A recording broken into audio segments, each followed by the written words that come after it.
Welcome to Brain on Book's YouTube channel. The mission of this deep dive is, well, to really dig into the crucial, long-lasting insights from Howard Marks' fantastic book on market cycles. We want to help you, our listener, understand these fundamental rhythms that govern wealth, risk, and, maybe most importantly, how successful investors actually behave. And Marx gives us this great analogy right out of the gate. He really sets the scene perfectly. He says, think about the ocean. Okay. You see those waves rise and fall. Sometimes they're gentle, sometimes they're crashing down. Fundamentally, they never stop moving. Yeah. And while you can't predict the exact height of the next wave or, the precise second it'll break, you can recognize the pattern. You see it repeating. That's the essence, isn't it? Financial markets, they operate in pretty much the same way. They've got their own rhythm. It's driven by human emotions, the interaction of economic forces. It's relentless. Yeah. Sometimes we see these gentle waves, small bits of growth, and other times, bang, market forces just crash with a speed and intensity that completely reshapes the whole investment landscape. Absolutely. And that analogy gets right to the big picture, which is why studying cycles is... Well, Marx argues it's the fundamental lesson in investing. Cycles explain the stuff that seems random, why markets soar one minute and then collapse the next. Right. Why businesses that were heroes yesterday are suddenly struggling just to survive today. Okay, let's unpack this a bit then. If we ignore cycles, we're basically flying blind. Why is having this cyclical worldview so foundational to being a smart, rational investor? What's the real so what here? Well, because without it, you're incredibly vulnerable to believing that whatever's happening right now is permanent. Markets are just never linear. They don't go up in a straight line forever, and they don't fall forever either. Sure. If you ignore that natural rhythm, you risk falling into one of two classic traps. First, believing the high returns you're getting in a boom will just last endlessly. So you completely miss the signs of a downturn. Right, you get complacent. Exactly. Or conversely, you get terrified during the bust. When prices are low and you fear the market so much, you miss those extraordinary opportunities that really set you up for the next decade of returns. So it sounds less like a technical manual and more like a guide to maybe psychological survival in the markets. Cycles teach patience, humility, awareness. Marx is super clear on this. This book won't give you a crystal ball. Nobody can predict the exact peak or the exact trough. Correct. That's not the point. The value is providing the necessary context. It gives you a framework for measuring risk intelligently. When everyone's euphoric and prices are way up here, awareness of the cycle helps you realize, okay, risk feels low, but objectively it's actually really high. And conversely, when fear and pessimism grip the market, that awareness lets you look past the short-term panic and see the potential long-term value that's emerged because prices have fallen so far. That sets the stage perfectly for our first area of focus, the actual nature of these patterns and, crucially, the psychological engine that really drives them. Yeah, Marx starts quite simply. He says cycles are natural, they're recurring patterns. They result from this constant interplay of economic forces, human psychology, and business dynamics. They're like the heartbeat of the markets, and they're continuous. It's this wave of constant oscillation, isn't it? It starts, rises to a peak, reverses, hits a low point, and then begins all over again. And we see this in everything. Economies expanding and contracting, profits going up and down, and maybe most powerfully, sentiment swinging from extreme confidence to deep, deep doubt. And this leads us straight to where it gets really interesting, what Marx calls the pendulum of investor psychology. He argues that while economic data gives us the context, it's human emotion that's the real accelerator. This pendulum, it swings constantly between extreme optimism on one side and extreme pessimism on the other. It's the engine room of greed and fear. Okay, let's focus on that swing towards the optimism extreme first. When that pendulum is way out on the greedy side, what specific behaviors make that moment so dangerous? What are the telltale signs? It's what Marx calls the forgetting factor. When confidence has been rewarded for a long time, maybe years, investors start to assume that taking aggressive risks is just normal. It's the smart thing to do. They stop focusing on underlying value, the actual worth of a company, and they start focusing purely on trajectory. The market must go up because it has been going up. Right, momentum chasing. Exactly. Caution just fades away, and you see these classic signs everywhere. Excessive borrowing, really high leverage, people funding genuinely speculative ventures that have no real path to profit. And, critically, the inflation of prices far, far beyond any sensible fundamental valuation metric. This whole phase often relies on the greater fool theory. You're only buying because you think some other fool will pay even more later on. And the reverse is the pessimism extreme. When reality finally bites, the pendulum doesn't just swing back to the middle, it often overshoots just as dramatically in the opposite direction, towards fear. Exactly right.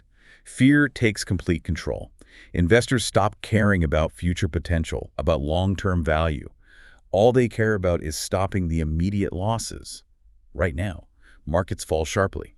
And in the panic that follows, even fundamentally strong businesses, companies with solid balance sheets, real competitive advantages can get hammered, totally undervalued, sold off aggressively just because they're part of the market. And that's where the opportunity lies. That's what Marx calls the fertile ground for extraordinary buying opportunities. Yeah. But, and this is a big but, actually seizing those opportunities requires this rare combination of available capital, real discipline, and frankly, nerve. Yeah. You have to step in when everyone else is running for the exits. We definitely can't talk about psychology without bringing up herd behavior. It feels like we're almost wired to follow the crowd, right? And that makes taking a contrarian position incredibly difficult, maybe even physically uncomfortable. Oh, it is the ultimate challenge for investor. When everyone is buying aggressively, that fear of missing out FOMO, it's a real, almost physical, painful feeling. You feel stupid sitting on the sideline. Yeah. And conversely, when everyone is selling in a panic, just holding on to your assets, let alone buying more, feels incredibly dangerous. It feels reckless, even foolhardy. Marx really stresses that understanding this deep-seated tendency is absolutely key to taking that necessary contrarian position. You must be willing to buy when others are paralyzed by fear, and just as importantly, willing to sell or just hold cash when others are blindly chasing the market higher. So it seems the key takeaway here on the psychology front is that these swings are rarely balanced. Optimism tends to overshoot rationality on the way up, creating the boom, while pessimism almost always exaggerates the declines on the way down, producing those moments of severe undervaluation. Right. And that exaggeration, that overshoot, is precisely where discipline makes the biggest difference. The emotional investor gets swept up, they buy high near the peak and sell low near the bottom. The cyclical, disciplined investor recognizes these psychological extremes for what they are, signals to behave in the exact opposite manner. Okay, so if emotion is the accelerator, what's the actual power source behind all this? That leads us right into part 2, exploring the central engine. The economy itself. Yeah, the economy is the central engine, no doubt about it. It's what dictates corporate profits, credit conditions, overall sentiment, and ultimately asset prices follow along. It moves through these natural phases of expansion and contraction, creating that foundational rhythm that finance and psychology then layer on top of. So during the expansion phase, everything feels pretty robust, right? Businesses are investing heavily, consumers are spending freely, unemployment drops, corporate profits are soaring. This feeds directly back into that psychological optimism we just talked about, creating this pervasive belief that the good times aren't just good, they're somehow permanent, self-sustaining. This time is different. But expansion, as Marx points out, inevitably seeds its own destruction. Costs eventually start to rise. Labor gets more expensive, resources become scarcer, and all the inefficiencies that got built up during the good times, when money was easy, suddenly become liabilities. This naturally forces the move towards the next phase, contraction or recession. It's the necessary counterbalance. It is. Growth slows down, those excesses get corrected, often painfully, profits decline, and fear starts to dominate the narrative.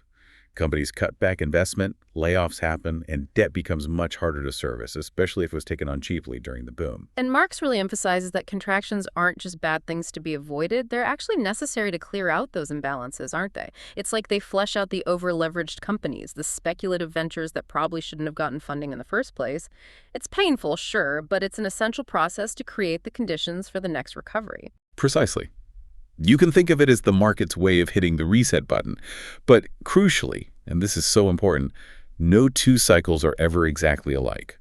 Some expansions are quite brief. They sort of fizzle out quickly. Others can last a decade or more. Recessions also vary wildly, from relatively mild slowdowns to severe prolonged crises like we saw in '08. So trying to predict the exact date of a turning point is futile.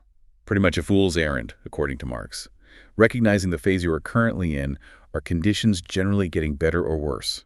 Are we closer to a peak or closer to a trough? That's far more valuable than trying to pinpoint the exact date the market will turn.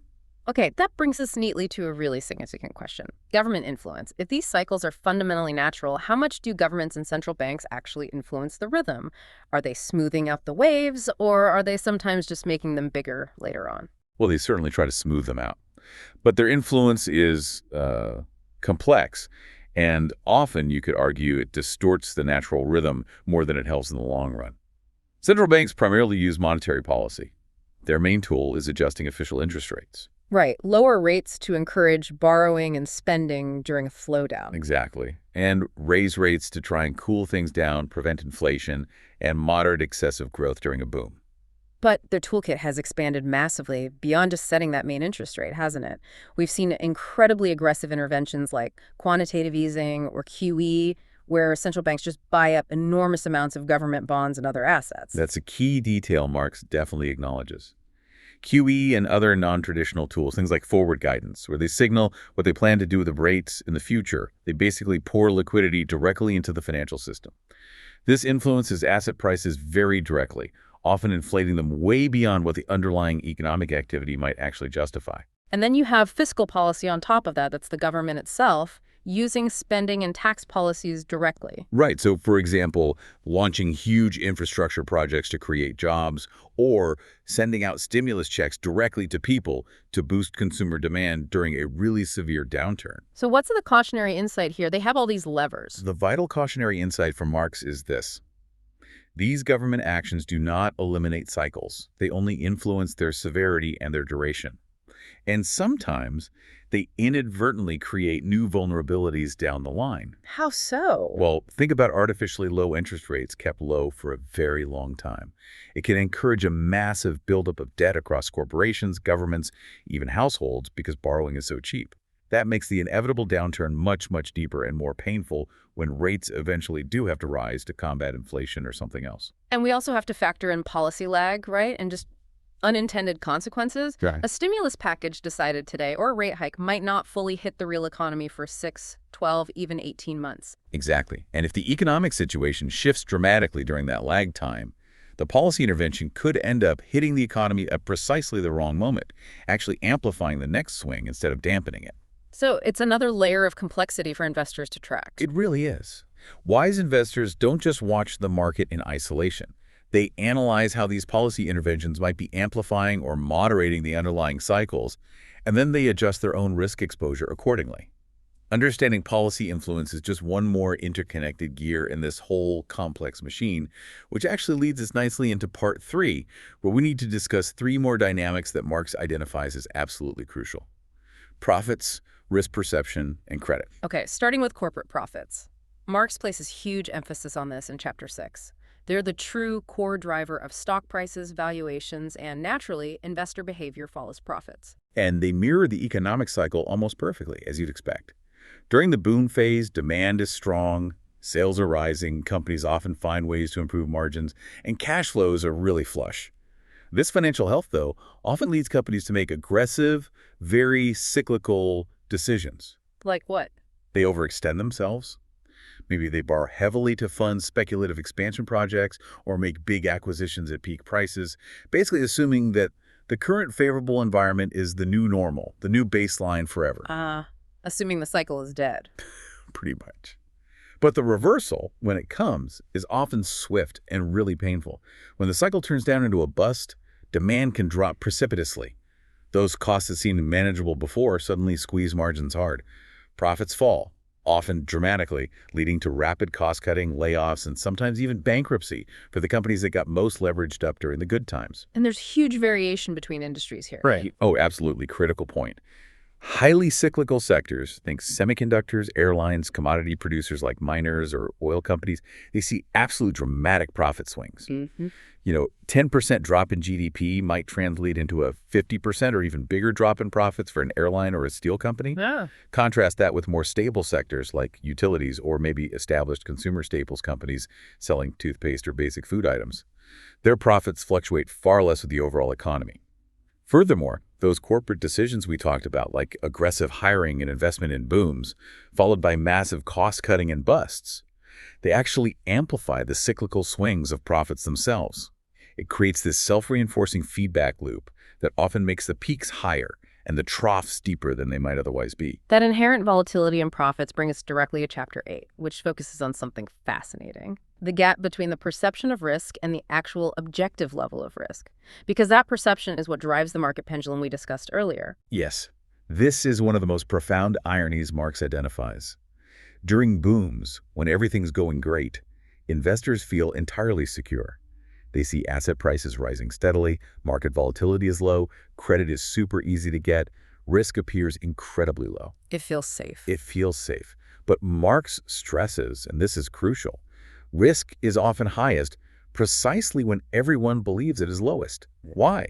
Because valuations are stretched thin, lending standards have become lax, and leverage is widespread throughout the system. There's minimal cushion, very little margin for error against any kind of negative surprise. And the opposite is true during the bust. Exactly. During the bust, fear takes over completely. Risk is perceived as being sky high. Headlines are screaming about catastrophe. Everyone you talk to is selling or wants to sell. Yet because asset prices have already adjusted sharply downwards, often falling below the intrinsic value of the underlying assets or their future earnings potential, The actual risk might be lower. in reality, at that moment of maximum pessimism, the objective risk, the risk of permanent capital loss from that point forward, may actually be far lower than it seems. Prices are attractive, a lot of the bad news is already priced in, and the potential payoff for being right, for buying then, is huge. This is why disciplined investors position themselves contrarily. They aim to be defensive and cautious when the herd is careless and euphoric, and they try to be brave, or at least opportunistic, when others are paralyzed by fear. They focus on objective risk, the underlying fundamentals, the price relative to value rather than subjective risk, which is really just how they feel about the market's current direction based on recent performance. And all this fluctuating risk-taking, this expansion and contraction of optimism and pessimism, it's overwhelmingly enabled or conversely disabled by the credit cycle, which is Chapter 9. Marx calls credit the lifeblood that amplifies all the other cycles. It really acts like a performance-enhancing drug during the boom times. During the abundance phase, the economic expansion credit isn't just cheap in terms of interest rates. The actual lending standards tend to degrade significantly. What does that look like? Well, loan covenants get loosened or removed altogether. Lenders start accepting less collateral or lower quality collateral. The overall criteria for who qualifies for a loan become increasingly lax. As a result, leverage, the amount of debt relative to equity, increases dramatically across the entire economy. This flood of easy money fuels asset price rises directly. It allows investors and companies to take risks they simply couldn't afford without all that borrowed money, and it results in this massive amplification of the market's upswing. But the reversal is brutal, partly because it can happen so fast, right? Incredibly fast and incredibly brutal.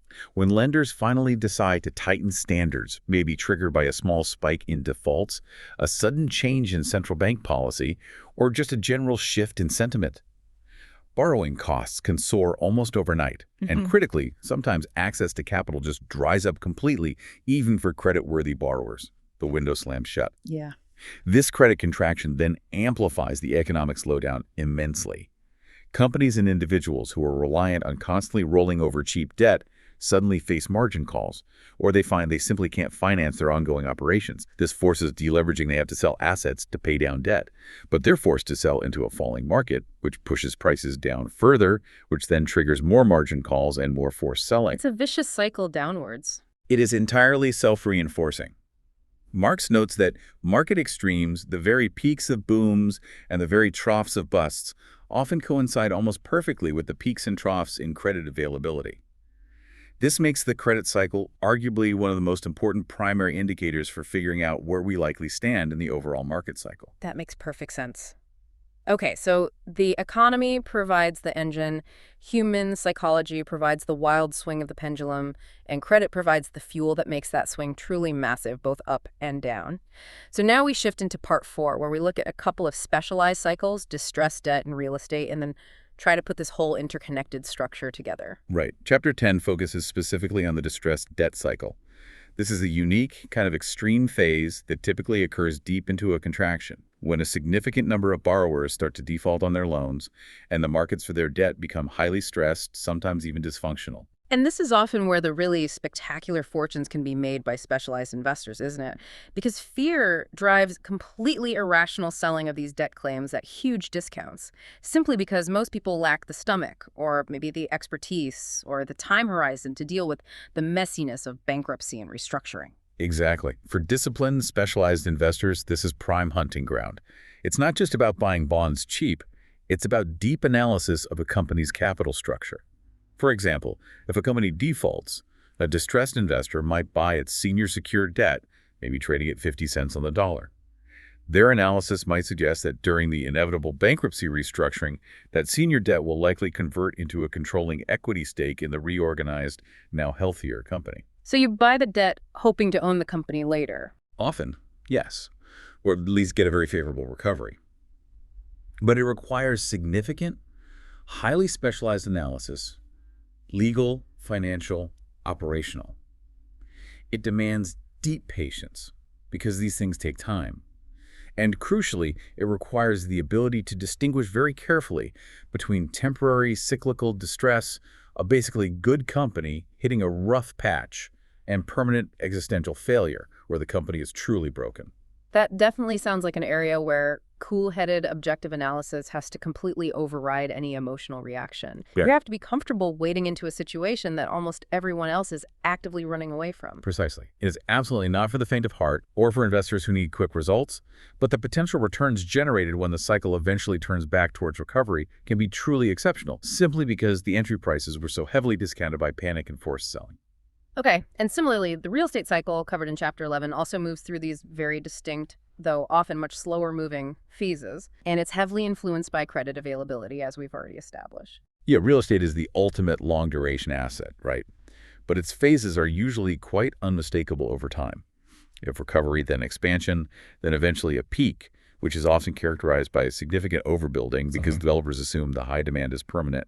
And then comes the contraction phase where prices decline, vacancy rates rise, and maybe most painfully, credit for new projects and even for refinancing existing ones tends to disappear. The linkage to credit and interest rates here seems profoundly clear. I mean, even a 1% rise in mortgage rates can completely change the affordability calculations and the valuation landscape for housing, for example. Enormously sensitive. Mark's main advice here centers on recognizing the phase and avoiding common pitfalls, especially avoid misjudging the peak. That phase is characterized by intense euphoria, maybe speculative flipping, and you often see developers kicking off massive, ambitious projects right before the market turns down. Bad timing. The worst timing. He argues the most favorable acquisition prices for long-term investors are almost always found in the early recovery phase.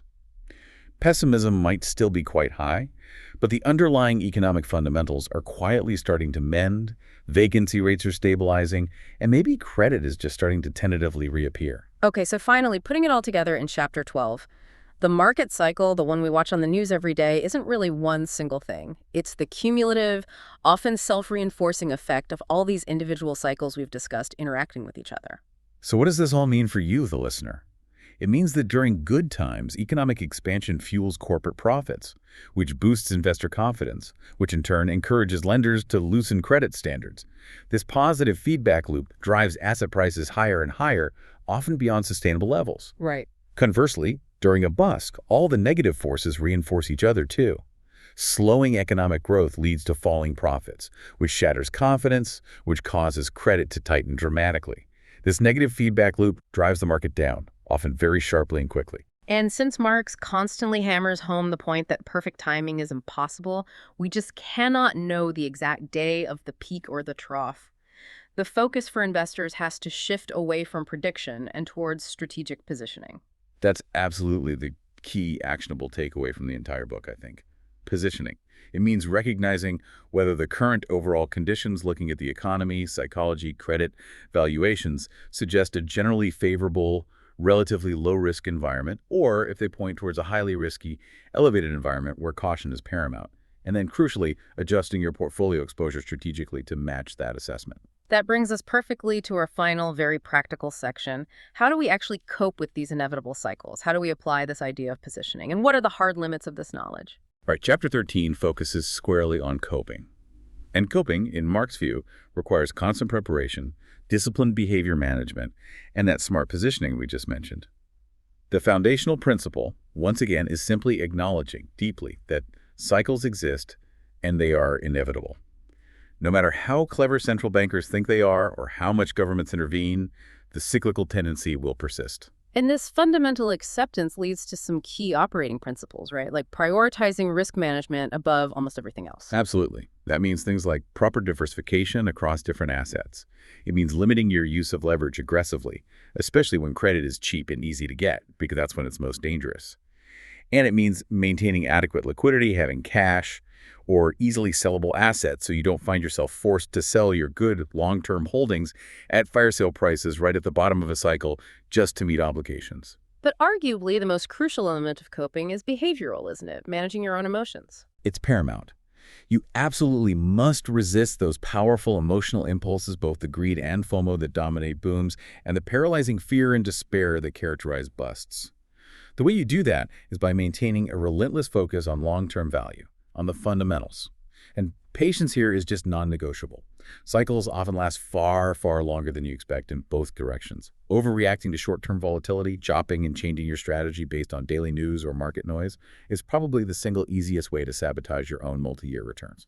Okay, so Chapter 14 then moves from that sort of defensive coping managing yourself to proactive cycle positioning, making decisions that actively anticipate where you think the pendulum might be headed next based on your reading of the current cyclical conditions. Yes. Positioning means actively tilting your portfolio based on that cyclical awareness. So during the optimism and growth phase, when valuations are high and sentiment is euphoric, positioning requires caution. You should probably be reducing your exposure to the most speculative assets, maybe increasing your cash reserves, trimming positions that have run up a lot, and focusing your remaining investments purely on high-quality, resilient businesses that can withstand a downturn. You're essentially prioritizing defense over offense. And conversely, during the pessimism and fear phase, when asset prices are depressed and fear is rampant, Then positioning encourages more opportunistic, even aggressive behavior, assuming you've done your homework. If quality assets are genuinely cheap, or if specific distressed opportunities emerge that fit your expertise, that's the time you need to be increasing your exposure, acting contrary to the fearful herd, deploying that capital you preserved during the boom. but this isn't a static set it and forget it thing, is it? Not at all. Flexibility and humility are absolutely vital here. Positioning is not a one-time move. It demands continuous assessment of all the indicators we've discussed. Where is the economy? What's credit doing? How's sentiment? Are valuations reasonable? Because cycles vary enormously in their length and their intensity. You're gently tilting your investments based on the prevailing winds, not making one single rigid, permanent bet on the future. But even the most diligent, rational investor faces limits. Chapters 15 and 17 address those hard limits head-on. If we can see these patterns, why can't we just eliminate the risk entirely? Well, the first major limit is simply the limits of knowledge itself. As we've said, timing the exact peaks and troughs is fundamentally unpredictable. You just can't know the day. Furthermore, completely external, unexpected events, what Nassim Taleb called black swans, like major geopolitical crises, sudden technological disruptions, or completely unpredictable policy pivots. These things will happen, and they can disrupt even the most meticulous cyclical analysis. Okay, so unpredictable external shocks are one limit. What about internal ones? Then there are the behavioral limits, which we keep coming back to because they're so powerful. As we discussed earlier, our own emotions, particularly the pull of herd mentality, very often override our rational, data-driven decision-making, even when we know better intellectually. We know we should buy low and sell high. But the actual act of buying when prices are collapsing, when your gut is screaming danger, requires tremendous internal discipline that, frankly, most people simply cannot consistently muster when it counts. It's easy to say, hard to do. Extremely hard to do. That's why Mark stresses that constant discipline, maybe even having systems or rules in place, is essential to mitigate this innate human bias. And looking toward the future, which he touches on in Chapter 17, he's clear. Cycles will absolutely repeat. The underlying forces of economics and psychology aren't going away. However, the timing, duration, and intensity of future cycles will undoubtedly change because of modern factors. Technology allows for much faster information flow and market reactions. Mm. Globalization means economies and markets are more interconnected than ever before, so shocks propagate faster. And constant, often massive policy intervention adds layers of complexity and potential distortion. So investors today have to combine that deep historical knowledge of cycles with a keen awareness of these rapidly evolving emerging trends. So after this whole deep dive, we circle right back to the essence of cycles. It really comes down to recognizing the interconnectedness of everything, understanding the power of human behavior, and maintaining a clear view of risk. That's the essence, exactly. Recognizing that all these forces, economic conditions, credit availability, profit levels, and those powerful psychological states, they all influence and amplify each other in a continuous loop. The pendulum of human behavior ensures that booms will overshoot reasonable levels and busts will be exaggerated on the downside. And true risk awareness means consistently understanding the difference between objective risk, what the underlying fundamentals and valuations actually support, and perceived risk, which is just how frightened or confident the crowd happens to feel right now. So mastering cycles, as Marx presents it, isn't really about achieving perfect timing, because that's impossible. It's much more about preparation, sensible positioning based on the odds, and maintaining perspective through the inevitable ups and downs. Knowledge, when it's combined with that absolutely essential internal discipline, is what allows you to navigate the inherent uncertainty of markets wisely over the long term. Yeah, the essence is profound, really. Everything moves in phases. Extremes on both ends inevitably create opportunity for the prepared and disciplined mind. And just being aware of this natural rhythm fosters resilience and encourages that long-term discipline. Maybe the real trick isn't just seeing the wave coming, it's recognizing when you might be the one getting swept away by the emotional tide and learning how and when to swim against it. If you want to listen to a detailed summary of more finance-related books, then hit that subscribe button now.